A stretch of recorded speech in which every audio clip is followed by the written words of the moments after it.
Do that every now and again. All right, welcome to episode 35 of Destination the Show. My name is Jamie Cameron here, joined as always by Jeremy Nygaard. Jeremy, looking good. Got a Thanks. fresh haircut, I see. Yep, I did. It's summertime, right? You survived Vegas.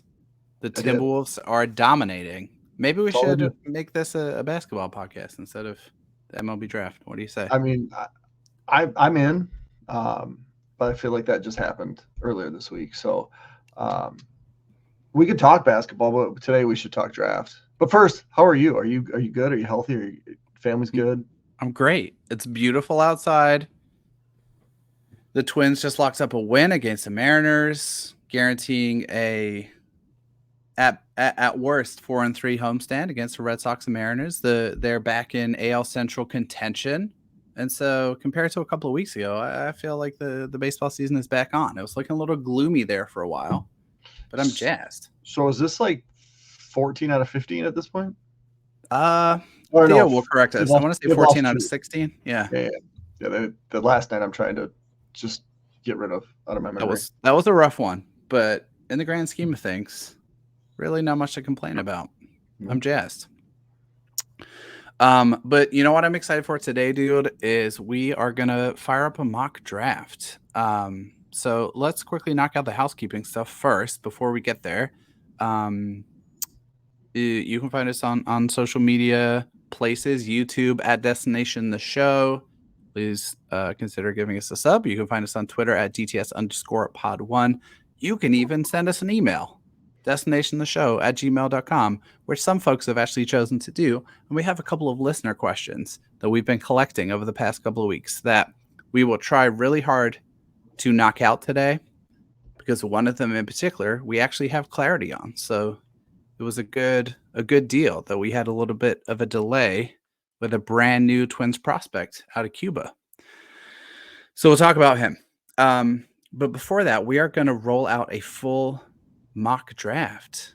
Are you ready? Are you hyped? I'm kind of pumped for this, dude. We have not yet completed this thought exercise. Well, we haven't done it yet for this year, but we've done this the Yes, last couple of years. Only we've done it through Google Docs, right? this is true. Where we get in the doc together and we just go back and forth. Very Um, weird. and so this is just it's going to be the same thing, only instead of typing, we'll talk about it. I feel like we're well versed in how this is going to go down. We are well versed. So here's what we're gonna do and roughly how we're gonna do it, and then we'll just jump right in. So we're gonna do a mock draft. We'll probably do this exercise 3 times between now and the draft, right? So probably like this is the May version, maybe a June version, maybe a last minute version. We're gonna go picks 1 through 39 today, through the end of comp round A, because that's relevant for the Twins and Brewers. Jeremy's going to pick first, and we're going to alternate picks. We'll give like 2 minutes of important information about each pick. When we get to a Brewers, Cubs, or a Twins pick, we're going to kind of pause and spend a little bit of time talking through what are the options at that particular slot, what might make sense for each team, and try and agree, which it's you and me. So I feel like that's going to be tough for us, but we'll do our best to make it happen. So we'll dig in a little bit more on the teams that we talk about the most and try and kind of get to some kind of consensus. Yeah, I like it. All right, man. All right, you ready? Absolutely. All right, let's jump in. So picking first is the Cleveland Guardians. Thank producer Theo already has the order up for us. This is great. So the Guardians are picking first. We went through like a thought exercise like a month or so ago, Jeremy, and I kind of picked on behalf of them. So it's over to you for the Guardians. Who are you taking at number 1 overall? Yeah. So this for me was pretty easy. I've felt for the better part of the spring that Charlie Condon is the best prospect in the draft. Mm-hmm. He's not really slowed down. He's only really gotten better. And for me, it would be really hard in this draft if I held the first pick to not take him. Right there, Mm-hmm. I don't know that there's a Paul Skeens or that really high level separator. But for me, Charlie Condon is the best prospect. I think if he was a year earlier, he would have been a guy that was definitely in the mix with the top five, right? Yep. So for me, easy. Don't love it because it's the Guardians, and I'd prefer they screw this pick up. I just think Charlie Condon is going to be really good. He's going to be a Guardian. He'll immediately be their number one prospect. Yeah, that's fair enough. Interestingly, the latest intel is that the Guardians are leaning in other directions, but we'll save that conversation for another time. Over to me for the second pick, which is the Cincinnati Reds, another team that really lucked out, in the draft lottery. Man, the state of Ohio in general really did well. I'm immediately going to go off board a little bit and take the guy who's currently ranked third on the consensus board because I think there's been some steam connecting the Reds and him, and he's just an incredibly intriguing prospect, obviously. And that is, of course, two-way Florida Gator, Jack Caglione, left-handed pitcher, slugging, first baseman profile. Having another incredible power run in 2024, even though his home run record is likely to be broken by Charlie Condon as soon as this coming weekend. But there's definitely been a little bit of steam connecting the Reds to Caglione. No idea whether they would attempt to have him continue as a two-way player. I think most evaluators are much more in on the bat at this point. But I do think his range kind of starts at 1 and goes through like somewhere the 4, 5, 6 range. So Jack Caglione to the Reds with the number 2 pick. Back to you, sir. So interesting because that would have been my pick for the Rockies.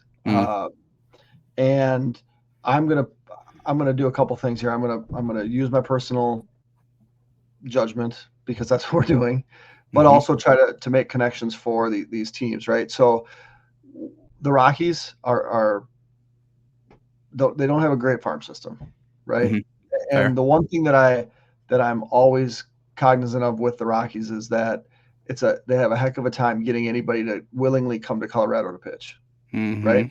And so when you're drafting third, and again, there's not someone that's absolutely the guy to take, and I think there would have been a guy had you not taken him at 2. I'm going to go pitcher, and they took Dolander last year from Tennessee, which means they watched a lot of Tennessee. He's crushing, by the way. They also saw a lot of Chase Burns. Right? Not at Tennessee any longer, but he's at Wake Forest. He's been great, arguably the best pitcher in the nation. Rockies need a pitcher. They always need pitching. So I'm going to go Chase Burns at 3, which is maybe a little high. But for me, again, how are the Rockies going to get pitching? They're going to draft it. And I think Burns is the type of player that could get to the major league level quickly.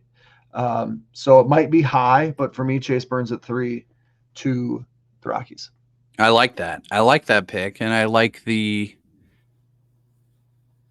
thought process there, and I think it does make a ton of sense for the Rockies to go after arms for the reasons you stated. Okay, so the 4th pick, we have the Oakland Athletics, who I have to say have been one of the pleasant surprises of the young Major League season.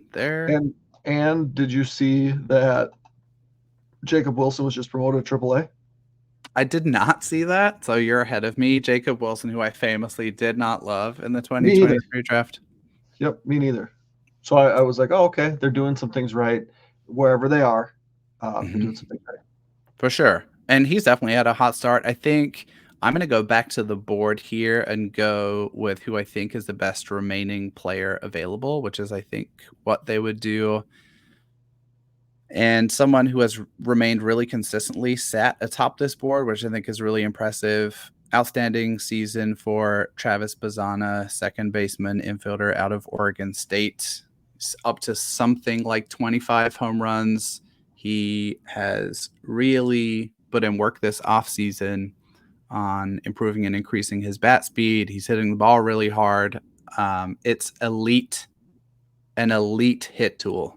Elite contact rates. That's something that I think matches up well with what they took in Wilson last year. And they need a lot of pieces for that lineup. Bazzana is someone I think you could see moving fairly quickly. Just a really nicely high floored prospect. So I think he's a good fit for the A's at 4. So that puts me back on the board with the White Sox. Again, Mm-hmm. a team that we're familiar with because we mostly dislike them. And either way, I think if this is how the board plays out, it's really good for the Sox Mm-hmm. because Agreed. Braden Montgomery is one of the fastest rising players. You love him. I took him in our last I deal. do. He's only got better since then, but I'm actually not going to take Braden Montgomery and Mm. take the best pitching prospect that's still available, and that's Hagen Smith. And the parallels that you can draw between Hagen Smith and Chris Sale and Garrett Crochet, they're all kind of cut from the same cloth. And so for me, at this choice, number 5, White Sox, Hagen Smith, stud at Arkansas, lefty pitcher that I will hate to see in the AL Central, but it would be a really good pick for the White Sox.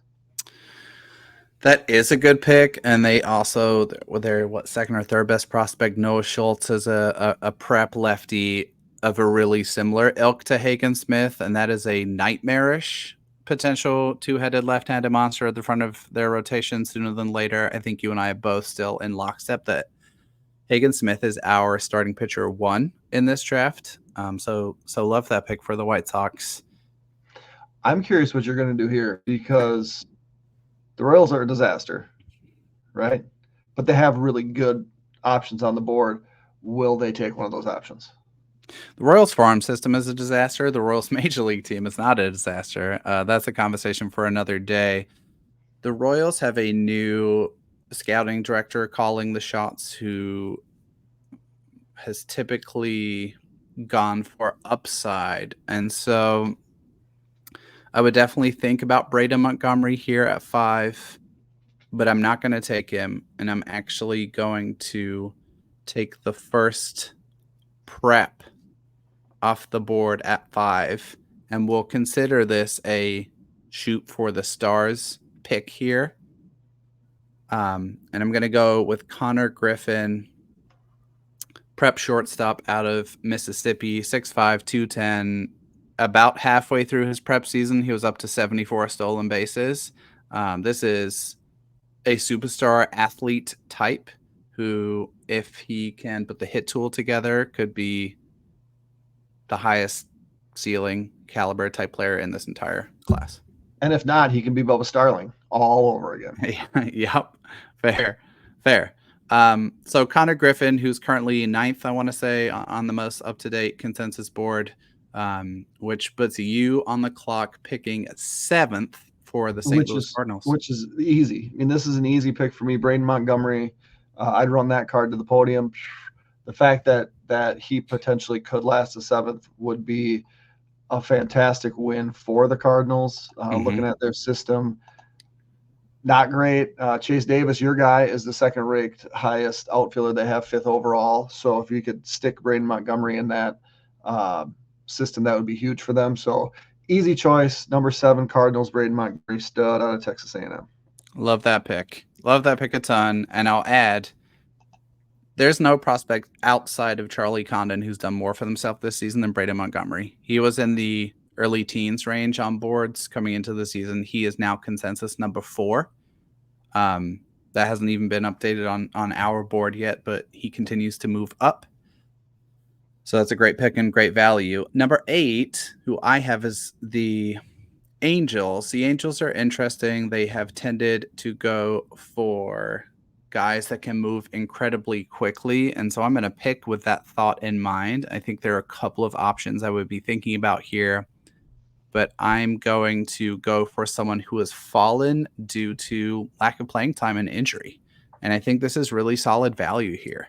JJ Weatherholt, shortstop out of West Virginia, came into the season as a consensus number 1 prospect. He had a lingering hamstring injury that kept him out of the first third of the season. Just like Bazana, it's an elite hit tool, slightly less power. If he can play shortstop, it certainly boosts the value, but he's a guy you could plonk straight into Double-A probably and get fair results from just because of the quality of the bat-to-ball skills and the bat speed. So JJ Weatherholt will be the pick for the Angels at 8th overall. And if he can stay injury free, I think that's going to be a really solid value there. Yeah, and Weatherholt. So I'm up with the Pirates. Pirates are kind of this intriguing team because right now they have Paul Skeens coming up. Jared Jones has been magnificent. Keller's very good. Where they might be able to accelerate this process, right? Which I think if you're a Skeens debuting on Saturday. Yeah, that's super cool. So I think if things go well for them over the next couple months, they might go a different way just because the timeline's right? If you're a Pirates fan and you can finally maybe be excited about something. So I'm going to go with Nick Kurtz. It doesn't feel like a super Piratesy pick. Agreed. But I think they're in a position where they haven't necessarily faced an option like this. And Nick Kurtz started off not real well, has got pretty hot recently. And I think he kind of fits the timeline of where the Pirates are a little bit better than maybe going with a higher ceiling, lower floor guy. And so I'm going to go Nick Kurtz, 9 overall to the Pirates. I like that pick. I agree. It doesn't necessarily feel Piratesy, but I think we are getting towards the end of that first tier of players that we talk about, right? And I think it's fair to say that there's a cluster of like 10 now that are the upper tier of talent in this class. And I'm going to take who I consider to be the last one of them with the next pick. So next is the Nationals tend to orient themselves towards upside and great athletes. And I'm thinking of who did they take the year that the Twins took Brooksley? Elijah Green, was it? I think. Yeah. No. Yeah. I'll have to. It was great. Yeah. Yes, it was. It was him, right? Yeah. So I think there's one kind of guy remaining who's really put himself in the conversation to be the first prep off the board, and that is shortstop / right-handed pitcher Bryce Rayner. I think he'll be drafted as a shortstop out of Harvard Westlake, California powerhouse. He has had a really great spring. He was a standout player at the National High School Invitational a couple of weeks ago in North Carolina. Sounded like he was just completely dominant there. And I think he fits the mold of a Nationals org type pick where you're kind of targeting upside and kind of star potential. So Bryce Rayner at 10 to the Washington Nationals. Yeah, that feels like a type of pick the Nationals would make. It also, if you didn't take him, feels very much like a Tigers pick. For sure.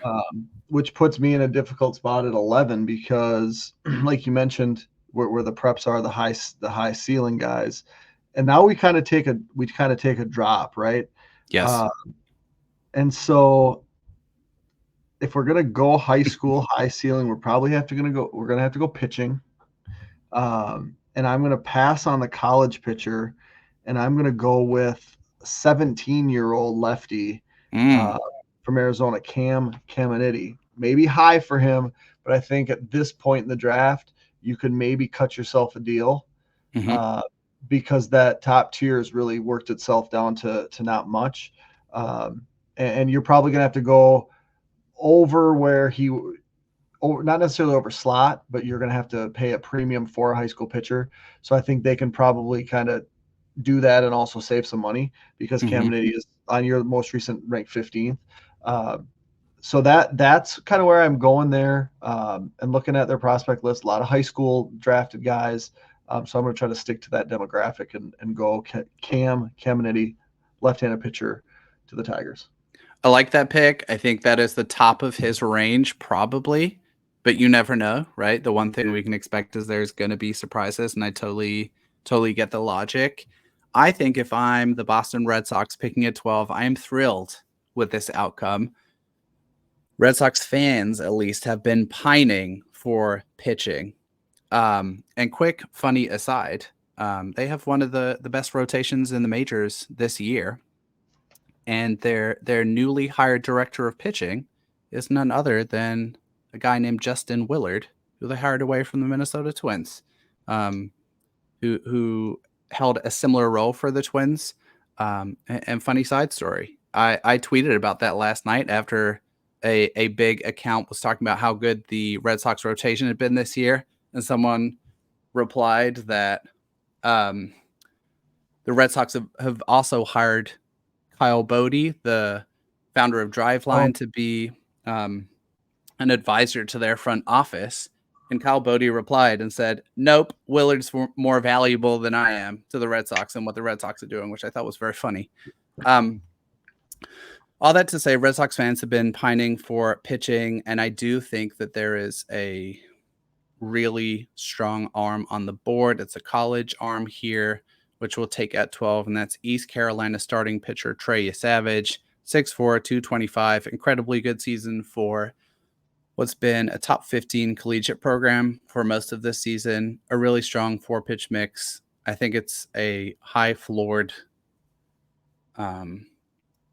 a high-floored pro starting pitching prospect, and the Red Sox, is starting to do nice things with their arms and with their pitching development. So Trey Savage at 12 to the Red Sox, which puts you on the board with the Giants at yeah. 13. So not a lot of like looking at what they've done in the past.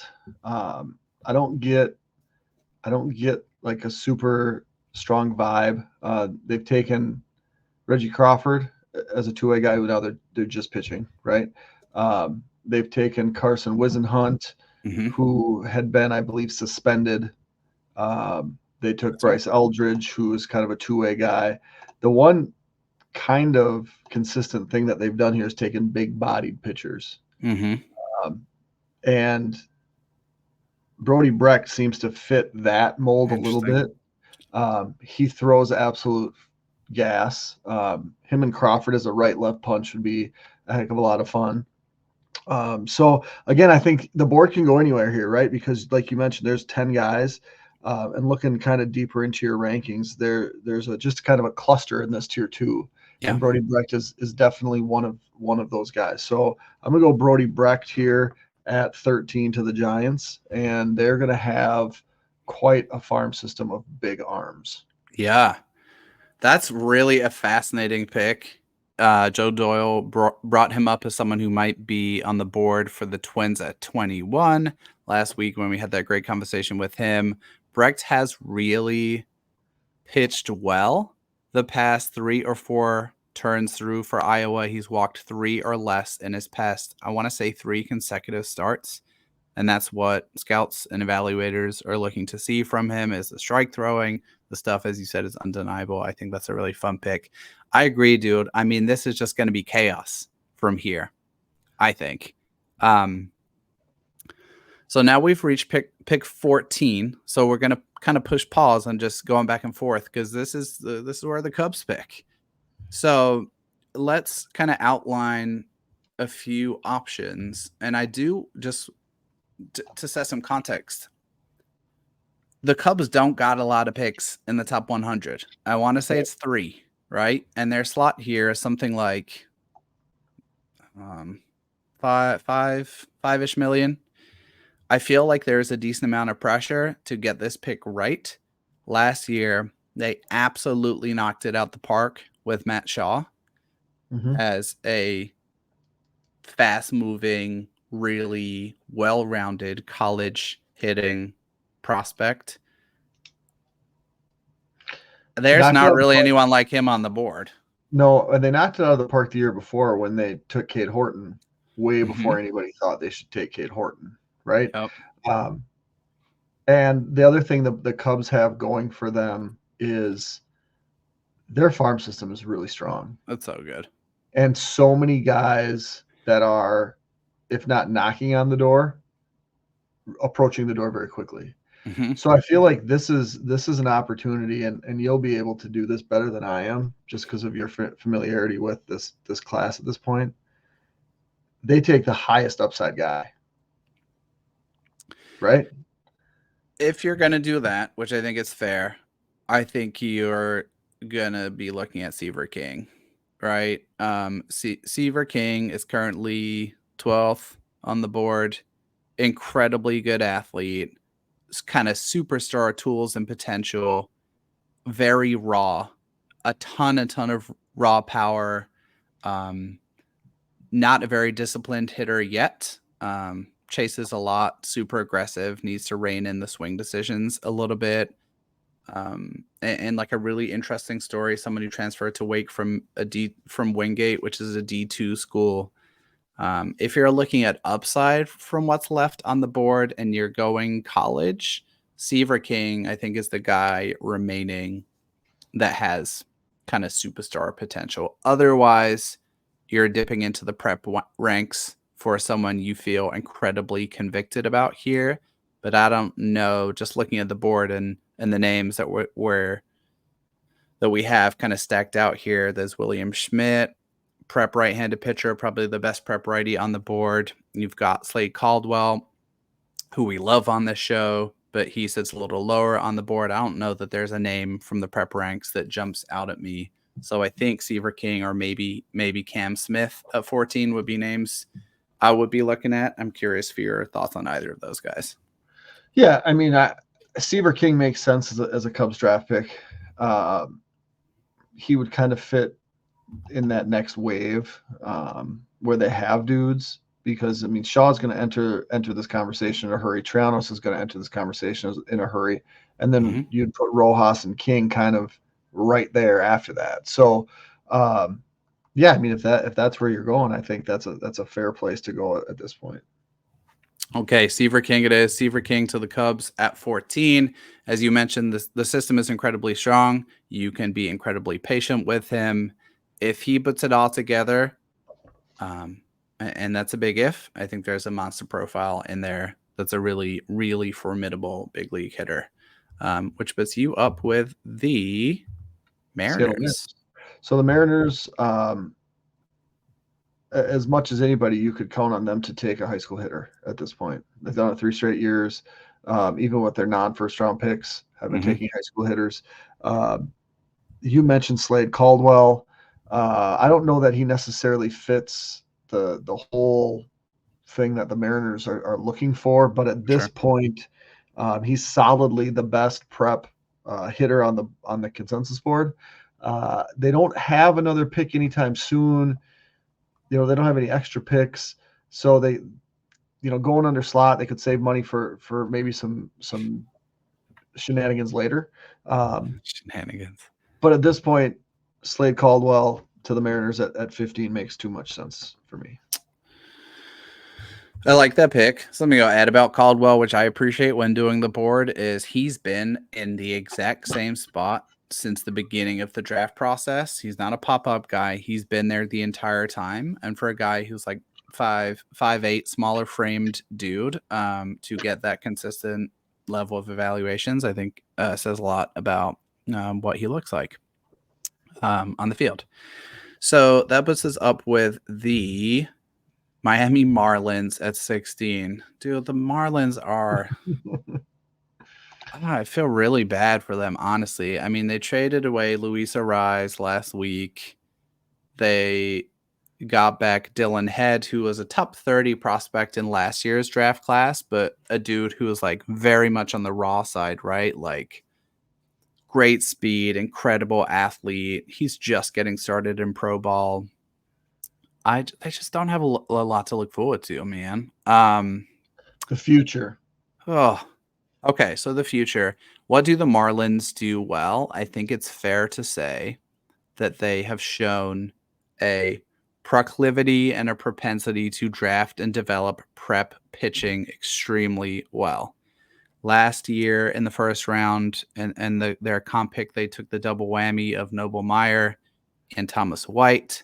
There is a logical name on the board here who I think fits that wheelhouse that they have established, and it is prep righty William Schmidt out of Catholic High School in Louisiana. He's a name who's really popped since about March, April. Fastball took a big velo jump all the way up to 98, has an incredible curveball.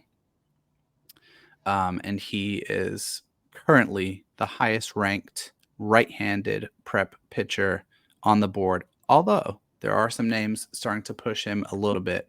But William Schmidt feels like a very Marlinsy pick at 16 overall.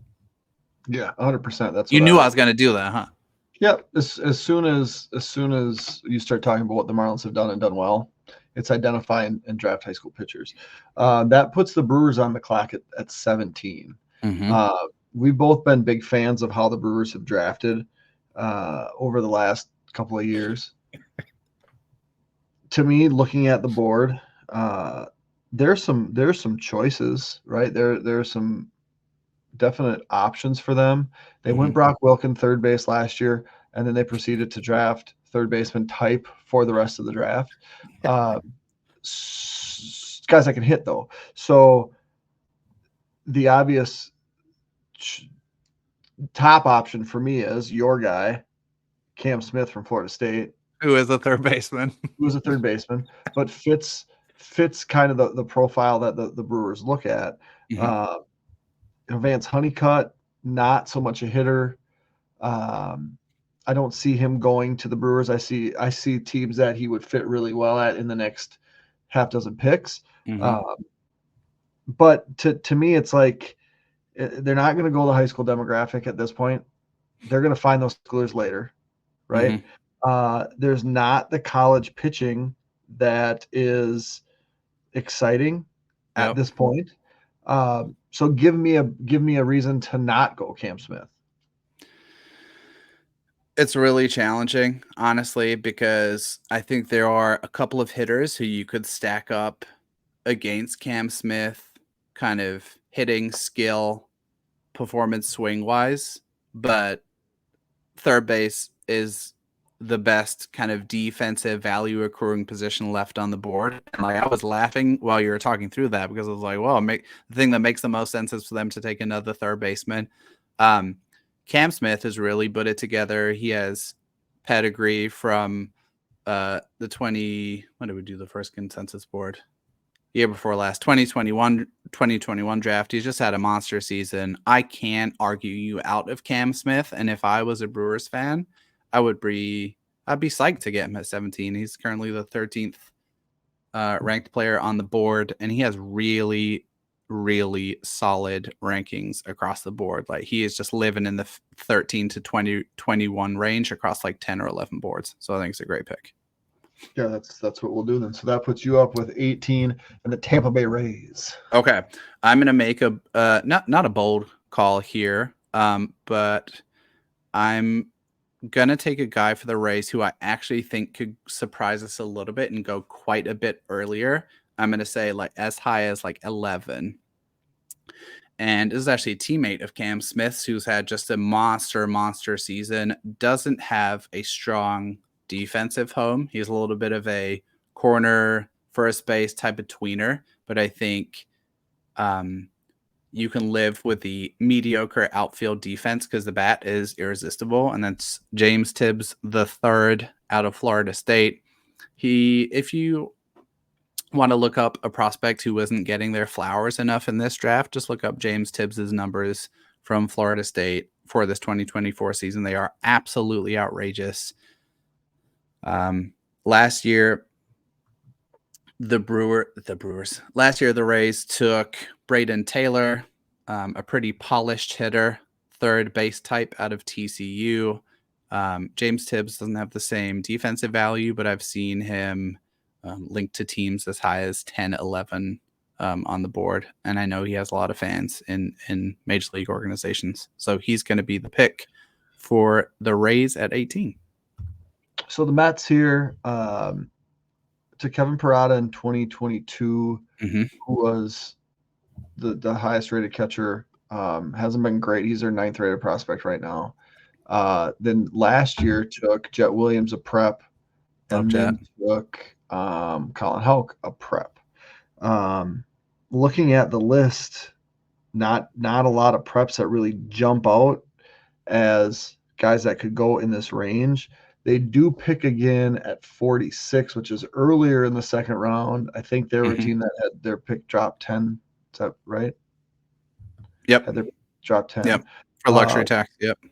so I'm gonna, because there's not a high school guy, and because Vance Honeycutt is kind of the famous name, I think maybe the second most famous name that's still on the board, but the one that makes the most sense for the Mets. I'm going to go Vance Honeycutt here uh, as a really defensive guy that if he can figure it out, they have Drew Gilbert in the system, uh, but I think Honeycutt would be the type of name that maybe get it eventually done in New York. So I don't love it for the Mets, but I do think Honeycutt makes sense for the Mets, the Blue Jays, the Orioles, the Dodgers. I think all in this range that it wouldn't make sense to have him drop too much further because I think this is kind of the area that he's going to go. Vance Honeycutt to the Mets at 19. Yeah, Honeycutt is such an interesting profile. I remember we talked about him on like our first like pre-college baseball season thing as a prospect to watch, and he's just oscillated so much in what he does offensively. One year it's too many strikeouts, but you have the power. The next year it's less power, less strikeouts. He just hasn't quite figured out the hit tool yet, but I'm sure there are organizations that can help him do it, and there is no doubt that tools wise, speed and defense and glove is some of the best stuff in the college class. All right, we're going to get weird and go off board next for the Blue Jays. Pardon me. So the Blue Jays are up here at 20. This is one pick ahead of the Minnesota Twins. Last year, they had someone fall into their lap, Arjun Nimala, who was one of the highest rated preps outside of that vaunted kind of top five Max Clark, Walker Jenkins, clustering a prep shortstop out of Florida. His brother is draft eligible this year, by the way. But I'm going to give the Blue Jays kind of a helium guy. One, because I like him as a prospect. Two, because I think we've been sticking far too close to consensus so far, and the reality is it's going to be much more chaotic than what we have outlined so far. So, at 20, the Blue Jays are going to take a prep shortstop out of Texas who has been absolutely a helium guy this year. His name is Wyatt Samford, 6'1", 180, left-handed hitter. He has really found his way up boards all spring, and is ranked as high as the 12th best player in this class. Really, really good hitter. Have definitely seen intel on him as for some teams, for some evaluators, the best prep bat in the entire class. So Wyatt Samford is going to be my pick for the Blue Jays at 20, which brings us to the Twins. So, yeah, I mean, at this point, the Twins have. Oh man, I'm losing focus. We start talking about the Twins, and I'm gonna lose focus. So, I'm gonna jump out of here quick because I think we're probably gonna cut this, right? So, you talk about what the Twins have done, and I'll be right back. Okay, so what the Twins have done in recent years, contrary to what some people will have you believe, is they've really leaned into a variety of different draft demographics, right? A couple years back, they took Chase Petty at the end of the first round. That is looking like a great pick.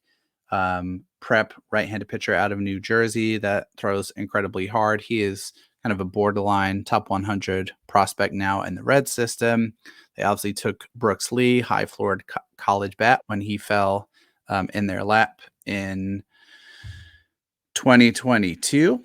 And then last year, lucking out in the draft lottery, they took Walker Jenkins, a prep bat. So they've really taken every class in of player, or every demographic of player under this regime, except a college pitcher with their first pick. And so I think everything is on the table. Jeremy, perfect timing. You're back and looking better than ever. Thanks. How good of a hitter is Dakota Jordan? Dakota Jordan is a prospect who scares the life out of me because his contact rate in college is in the 60s. Okay, so they're And not taking Dakota Jordan. I Okay. don't think so. So other names that would make sense. Kalen Culpepper. I think you've said Kalen Culpepper is very much a twinsy pick, Yep. right? That guy, Carton Bench or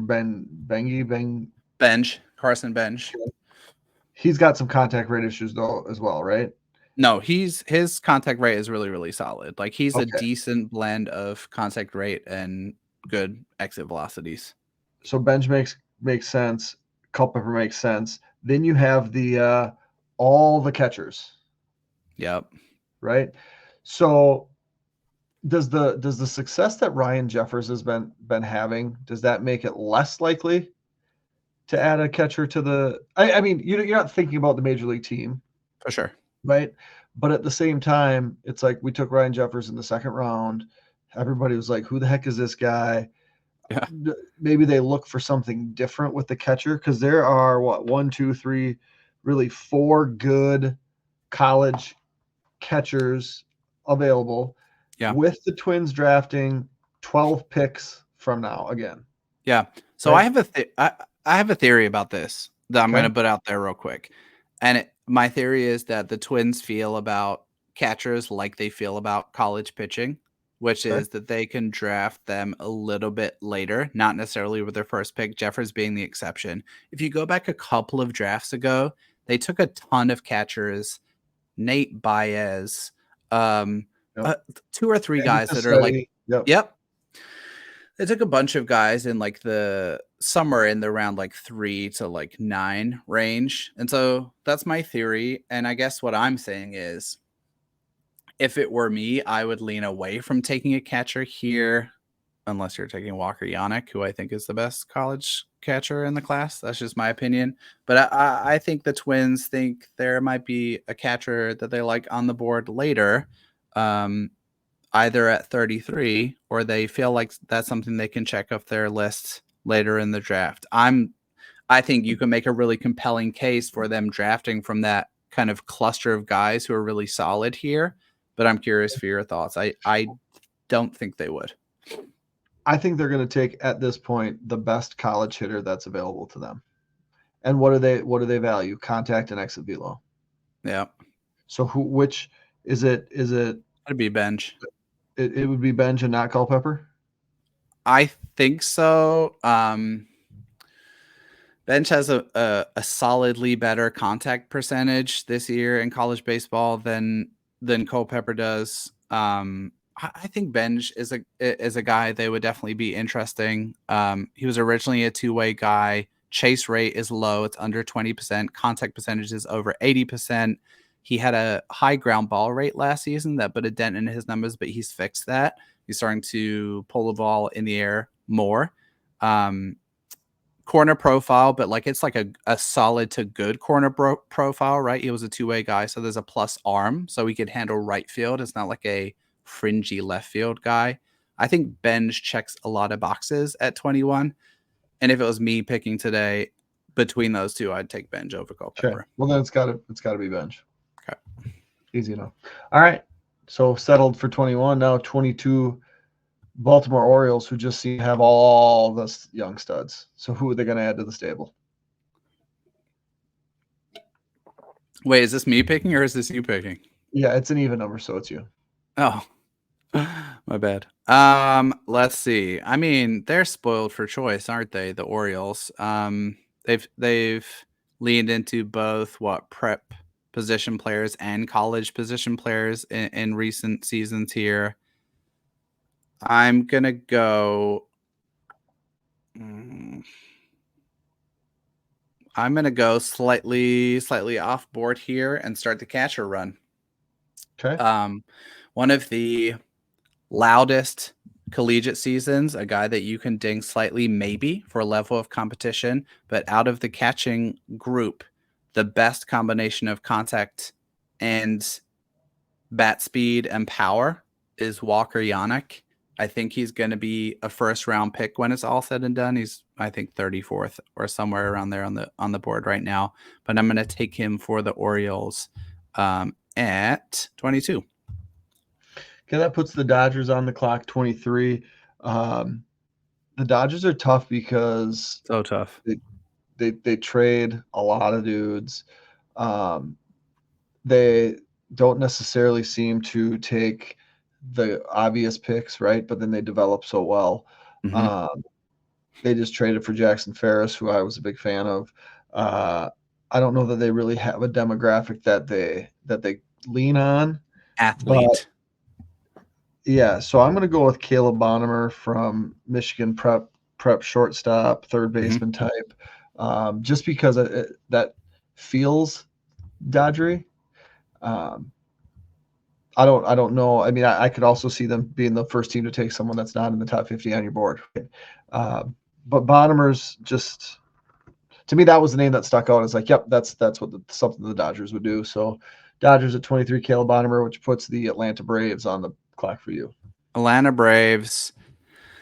I'm going to take a look at a college pitcher here who's fallen a little bit, but was right up there in the teens earlier in the season. I think getting left-handed pitchers who have 3 average to above average to potentially plus pitches is a difficult thing, especially ones that can move relatively quickly. So I'm going to go with Duke lefty Jonathan Santucci for the Braves at 24. They've leaned into college pitching and pitching in general often in their drafts recently, most recently with Hurston Waldrep last year, who went, I think, a little bit later than most folks expected him to. So Jonathan Santucci for the Braves at 24. That puts the Padres up. Padres for me, and they're another team that Dylan Lesko was hurt when they took him. Mm-hmm. They seem to have been a team that have taken injured players. There hasn't been a lot of injured names. Like there's no big time names that are falling down the board. Mm-hmm. I don't even looking at their top list. It doesn't even stick out to me who they drafted first last year. But I do know that they're set at catcher, so I'm going to stay away from the catcher group. Um, and I'm going to go again. Padres famous name. I'm going to go Tommy Tanks White from LSU. I don't necessarily know that that's the way the Padres would go, but they seem to get that big name, and I'm a fan of Tommy White. I I'm don't know. not. I don't know how he'll project as a Major League Baseball player, uh, but Tommy White to the Padres at 25. That is all you, San Diego. Okay, 26 is the Yankees. Picking for the Yankees and looking at what they've done recently, they've leaned into really strong prep bats, often in the range that they're often picking in, which is, somewhere between like 25 and 30. And I'm going to do the same. There's a really logical choice, I think, here at 26, which is a prep bat who has the potential to be the best hit power combo out of any prep on the board. The big ding on him is coming into the season, it's like, is this a first base only profile? I think he can play corner outfield. He actually shifted to center field for his high school team in South Carolina this year to try and kind of demonstrate some more defensive value. But PJ Morlando is a name I think that makes a ton of sense for the Yankees, who like to lean into that projectable but solidly floored prep bat type player. PJ Morlando at 26 to the Yankees. The Phillies at 27, they've also leaned hard into the preps, and so I'm going to stick with the pitching demographic here out of Illinois. 6'4" righty Ryan Sloan, and he just seems to fit in with the Painters and the Ables of the organization. So Ryan Sloan to the Phillies at 27. Very interesting. I like that pick a ton. Okay, 28. Astros are an interesting team. They, like the Dodgers, often draft really exceptional athletes. I think there's a college player who makes good sense here in what is a really thin college shortstop class, and this guy made the move there, again, to kind of demonstrate and accrue some more defensive value ahead of the 2024 season. That's Kalen Culpepper. We mentioned him as a possible option for the Twins at 21. I think his kind of range starts in the mid to late teens and goes through around pick 30. But I do think he has like a solid tool set kind of across the board, as well as some of the raw athleticism that the Astros like to tap into. So Kalen Culpepper at 28. Let me cross him off my list. That puts Haha. the Diamondbacks up. And so when the Diamondbacks come on the board at 29, it's going to be kind of interesting because they go 29, 31, 35. And so they could Wild. handle this in a lot of different ways. What I would do, looking at what they have in their system, top 2 rated prospects are shortstops. Drew Jones, outfielder. They have a pitcher. Then they have a bunch of infielders, and then a couple other pitchers. So I would go here, pitcher, even if I have to go down the board a little bit, just to allow myself some flexibility. So Joey Oakey, the prep pitcher from Ankeny, Iowa, would be my choice. Your favorite city. I'm guessing his price tag is going to be high, but all high school pitchers will be. So Joey Oakey is going to be my pick for the Diamondbacks at 29, knowing that I got 2 more coming up here in the next half dozen picks. Yeah, I like that pick a ton. I do also agree with you that this is going to be a range where we see a bunch of prep pitchers come off the board. And I'm starting to feel, Jeremy, like the prep pitching class is actually like pretty compelling in this draft class. That isn't that exciting overall, but prep pitching is something I can get behind in the 2024 class, which brings us to the Texas Rangers, who are also going to take a prep pitcher with their pick at 30, a demographic they've leaned into in recent years, and they're going to take a guy who has like serious helium this spring, that is left-handed prepster Cash Mayfield, Cash with a K, out of Oklahoma, committed to Oklahoma State, really jumped up boards up to 94 now. Looks really like a really good mover on the mound. On the older side for the prep class, but I think he's going to have a lot of first round interest. In fact, I'll go so far as to make a bold prediction and say I'd be a little bit surprised if Cash Mayfield was not a first round pick. Wow. That's ballsy to say because this is the demographic that often slows, especially if you have a guy that kind of pops up and all of a sudden he has a huge price tag. Those tend to float down. I love being wrong. Well, you have plenty of experience, right? So it makes sense. Ayo. All right. So Diamondbacks, I went Oakey at 29. I think with 31, I'm going to come back with more cost, probably more cost certainty. They don't have any. They have one, according to MLB, catcher in their, two catchers in their top 30 prospects, one at 24, one at 29. So I think at this point they gotta go in that demographic. I'm gonna go stick to the West Coast and go Malcolm Moore, Stanford catcher to the Diamondbacks at 31. Malcolm Moore, like it. Okay. All right, so the Orioles are back on the board. They already took a college catcher in Walker Yannick. Their system is loaded. It's especially loaded at the top. So I'm going to take someone that starts to fill a little bit from the bottom. And that is another prep shortstop who has been consistently placed in this range throughout the entire process. And that is Carter Johnson out of Mississippi. Kind of a prep prospect that has just solid tools across the board. I think the Orioles have a proven track record of excellent player development, pretty much no matter what the demographic is. And Carter Johnson is good clay to mold. So he is going to the Orioles at pick 32. So now we go Twins back on the board at 31. 33.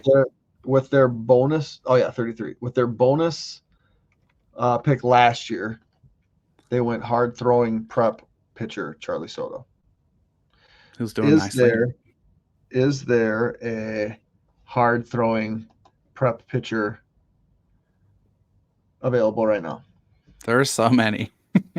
There are so many, and we don't even really have to scoot down the board too much to find one that I think makes a lot of sense. I'll give you a name to watch. Um, Braylon Dowdy is another. I think Joe mentioned him last week, actually. He is a prep pitcher out of California, 6'2", 195, right-hander. Another Oklahoma State commit. Not necessarily like a typical starting pitching frame, but fastballs 92, 94s, grab 90, 96, 97. Some of the best breaking pitches of any prepster, slider, 3,000 plus RPMs, just really, really nasty. So, like, an ability to spin the ball. He makes a ton of sense. I'm going to throw out one more name here, and then you can make a final call. Not in the prep pitching demo, but someone who has, I think, become more and more of a twinsy type of guy for me is a college hitter named Christian Moore, who is a second baseman out of Tennessee who has had a massive, massive power breakout this year. And he already had put up really, really consistent numbers, but he's taken it to another level in 2024. And he's been kind of steadily moving up boards. I think he's 42 overall on the consensus board. He strikes me as a player the Twins might be interested in. So you can pick prep righty Braylon Dowdy or college right-handed hitter Christian Moore for the Twins at 33. I want them to go pitcher, so I'm Okay. going to say Braylon Dowdy. Okay. They've already got their hitter, right? And so let's mix it up, and then when they get back on the board here in not too long, they can. And we won't do that pick, right? But I think that would make more sense. You can use some of the maybe those savings in the earlier pick to get that prep pitcher. Also, prep pitchers are going to be more expensive, so I think you want to pop them earlier, not necessarily before 15, but once you get past that spot, you're gonna take those guys. So I'll go Braylon Dowdy. If you're giving me the final call for the Twins at 33, which puts the Brewers back on board at 34. Have any strong feelings about this? Is there a JUCO player that should go this early? There's not a JUCO this high on the board, nor is there a like prep prospect from the Midwest who isn't being talked about enough. I'm sure they'll check those boxes later. I'm also thinking about Jeremy last year, how the Brewers kind of operated the flexibility they operated with, right? They took a college hitter earlier in the draft. Who did we give them? Cam Smith, I think, at 17, which feels like a great pick. Last year, they picked back to the back with the Twins as well, and they took Josh Noth, who we both liked a bunch, as a prep arm. And so maybe we can dig back into that bucket for their pick again. I think that like the board really doesn't matter at this point. It's just like the wild, wild west. So I'm going to throw some options your way. Levi Sterling is a prep righty out of California, 6'4", 190. He's got that really like typical starting pitches frame. He's consistently been around this range, somewhere in the 40s on the board. Another guy I'll give you who might be a Brewersy type pick a little further down that I like a ton is named Tegan Coons. He's a prep pitcher out of Pennsylvania. He's a big up arrow prospect. He's like really wiry, 6'3", really kind of skinny framed pitcher, but has two really solid, distinct fastballs. Also, another pitcher who can spin the ball really well. So I think either of those guys would be pitchers I get excited about, or would go the direction that Joe talked about last week and take Chris Lavonis, who's another prep righty out of Pennsylvania, really good athlete and mover on the mound. Joe gave him that Griffin Jacks comp. I would give him like a lighter V-load Chase Petty comp, similar type of pitcher. So you could take Chris Lavonis, Tegan Coons, or Levi Sterling for the Brewers at 34. I think both Coons and Lavonis kind of check all those boxes that we'd expect the Brewers to go after. Um, I think at this point, just because Coons is a little more higher regarded, we go Mhm. that direction. Um, but yeah, Yeah, Lavonis would make a ton of sense too. But Tegan Coons for the Brewers at 34, I think is where we can go. let's do it. All right. Back to Oz. A third Diamondbacks pick, man. They really control this portion of the draft. What you thinking for the Diamondbacks at 35? So Diamondbacks drafted at 29 and 31. So Mm-hmm. I got them a prep pitcher and then a Okay. college catcher. Mm-hmm. Um, like I mentioned, they're light in pitching prospects. I don't necessarily know that there's a ton of. Well, there are decent college ones, so there's a lot of options here. I want to go to that demographic just to give them some hope. Um, and there's a whole bunch, so I don't even know where how to really separate these guys. But when in doubt, I go to the SEC, and I'm going to go with 6'5",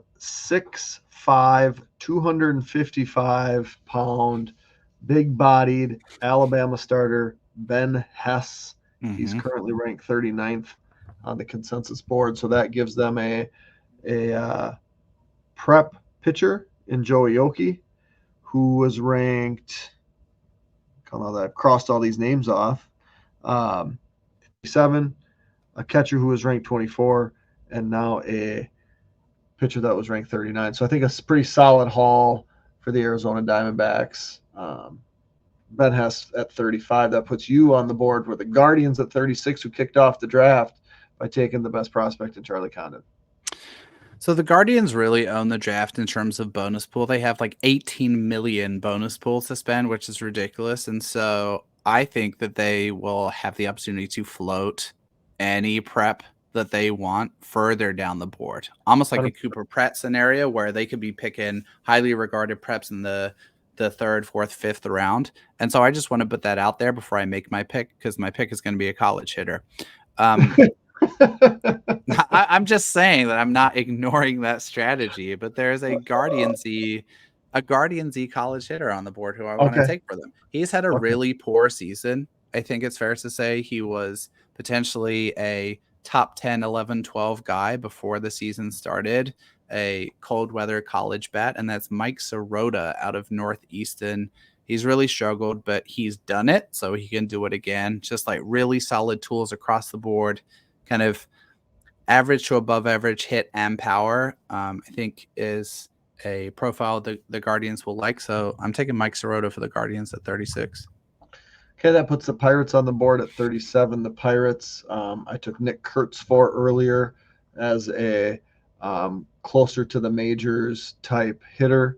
Mm-hmm. I would like to go pitcher here again, but I feel like the Pirates can take advantage of some of these college hitters that have dropped, specifically college catchers. They took Henry Davis first overall to be the catcher of the future. That hasn't really panned out to this point. So I'm going to go with the catcher from North Carolina State, Jacob Cozart, to add to a Pirates organization that is on the right trajectory to maybe make a difference here someday soon. Nice. I like that pick. So I'm back on the board with two more to go. Colorado Rockies at 38. We had them take Chase Burns at, where are they picking? 3. We had them take Chase Burns at 3. I also want to grab a hitter for the Rockies who I think is going to do nicely in cores. And he's a guy that we already talked about as a possibility for the Twins with their second pick. So I'm going to take Christian Moore, right-handed infielder out of Tennessee. Plenty of pull side power. That's going to play nicely at Coors Field when he eventually gets there. So Christian Moore, coming off a monster season in the SEC, is going to go to the Colorado Rockies at 38. Back to you for the last pick. That does give me the last pick, and you picked Connor Griffin for the Royals Hmm. earlier. They've done that demographic. They've also leaned on college pitchers a little bit. So I'm going to go a little further down the board um, with Carter Holton, a left-handed pitcher out of Vanderbilt, smaller build, um, but a left-handed pitcher that I think has a higher floor, Hmm. right? So you can plug this guy into your system and know that when you're drafting a lefty, you're probably going to get some production, even if it's not the production you want, just because he's a left-handed pitcher that so far has been really really tough on lefties. So um, you add maybe the highest upside guy, like you mentioned earlier, with a pitcher that has upside, but also has a relatively high floor. So Carter Holton would be the last pick that we would do in our mock, and he would go to the Royals in 49 at 49. Nice, dude. Well, that wasn't bad. We got 39 picks in 60 minutes. That was pretty good. Don't you think that the major league teams could do something similar? I mean, come Yeah. on. Just give them 120 seconds per pick, and we'll be wrapped up in no time. Yeah. Um, dude, let's finish with a couple of questions quickly, and I want to just really quickly knock these out because we've been neglecting these for a couple of weeks. I feel a little bit bad about it. So, uh, thanks for your patience, folks who sent these in. The first one I want to call out is kind of serendipitous because we actually have an update about this player. So Dwight Olson sent us an email and said, "Have you heard anything more on Yandro Hernandez, who is a Cuban prospect who was reported in February to have signed for $800,000, which is a pretty significant chunk of international change out of Cuba, which is, as we know, interesting because not a market that the Twins have typically dabbled in that much. So we do have an update on him, which is that the deal is for Cuban prospects is that they need to be cleared by the commissioner's office after making an agreement with the team to sign. And that happened just a couple of weeks ago. So Yandro Hernandez's agreement with the Twins was like officially like ratified last week. He is expected to report to and play in the DSL this summer. So toolsy outfield type kid who played, I want to say, for the Cuban national team. And so he'll be a fun addition. Pardon me. He'll be a fun addition to the international class and someone who'll be a good time tracking this summer. Officially Yeah. is when. When I saw that he was going to report to the DSL, that I don't know if it should have been as surprising as it was, because I'm thinking you're sending your 18-year-old high school draft picks to the FCL, right? Mm-hmm. Um, so that to me, I guess I don't know how he is as a player, right? But to me, that Right. seemed like you maybe send him stateside earlier, because if guys are 16 and go to the DSL and play really well, they're probably coming stateside at 17. So Mm-hmm. again, I don't know enough about his profile to know what that is, but you don't. I don't know. Maybe it's nothing. Maybe it's something.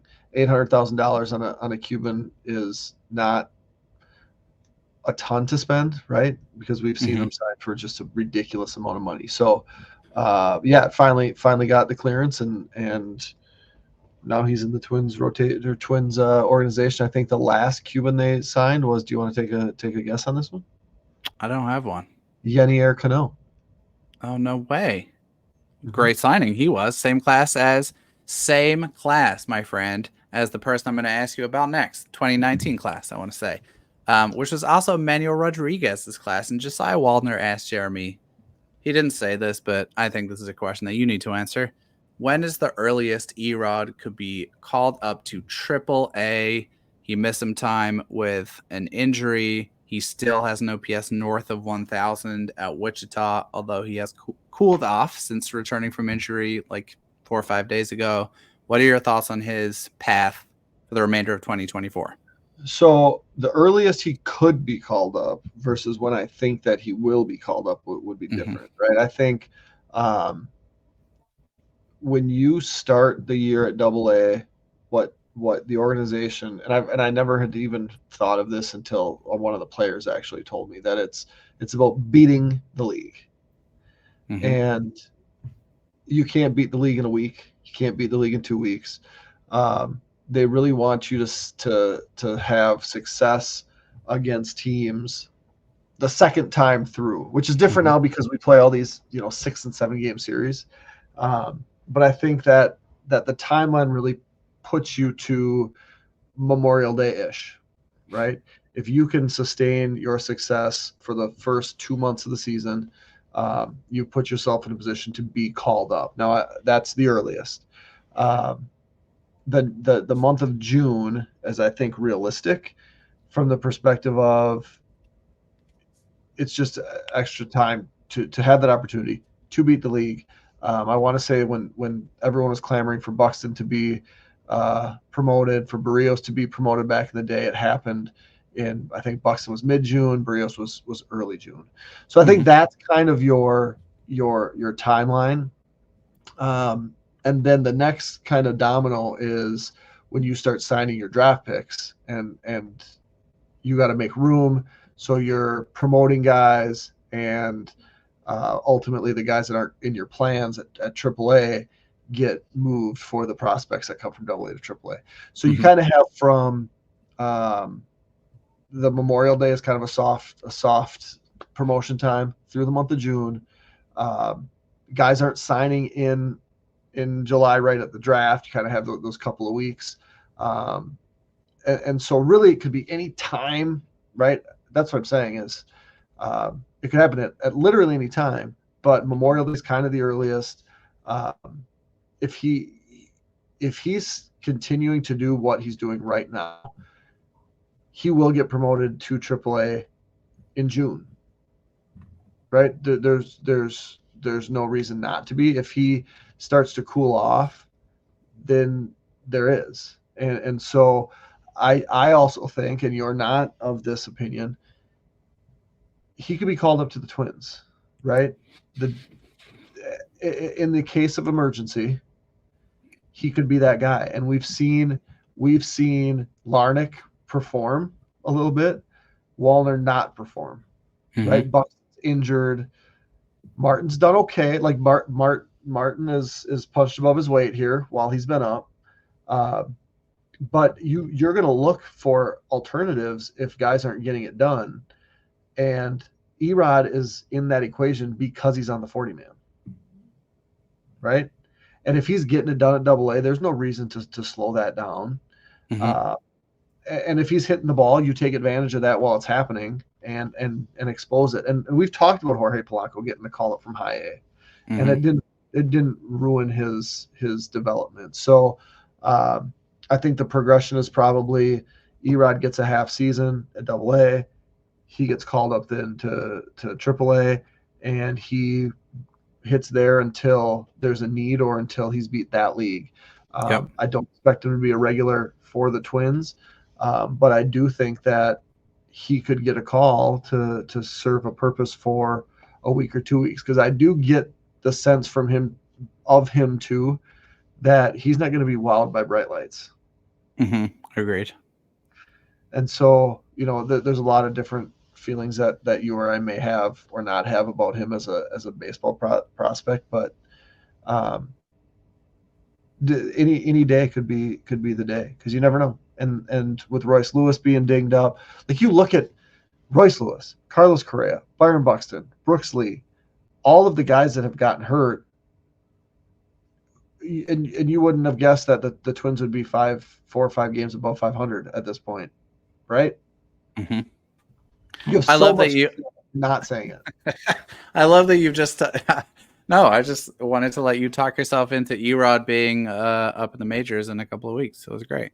I never said he'd be up in the majors in a couple of weeks. I never said there'd be any promotion at all before Memorial Day, but he's got to be on the short list because with so many guys hurt, he's has to be an option. There's hardly any hitters left on 40 man. If the Twins roster is healthy enough, I don't think it's going to be till July. We'll see. To AAA or to the majors? To AAA, for sure. That's fair if everybody's healthy, but we've seen how that's gone for the last 6 weeks. For sure. All right. There you have it, guys. Erod timeline, Yandro Hernandez, mock draft through 39 picks. We are going to call it a day there. We will be back with another episode next week, hopefully with a guest. Until then, appreciate you guys for listening. Always want to shout out and appreciate producer Theo for keeping everything running smoothly behind the scenes. Thank you guys for the support. Enjoy the Twins, enjoy the Brewers, enjoy the Cubs. We'll see you next week.